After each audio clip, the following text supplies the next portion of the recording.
Araw ipapasa ng House Quad Committee ang resulta ng kanilang investigasyon sa drug war ni dating Pangulong Rodrigo Duterte sa International Criminal Court.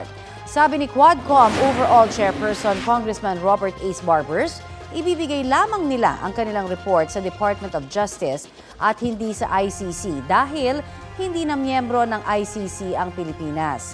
Pilipinas lamang anya ang makikinabang sa kanilang investigasyon. Tulad daw ng sabi noon ni Pangulong Bongbong Marcos, naninindigan silang hindi makikipagtulungan ang pamahalaan sa investigasyon ng ICC.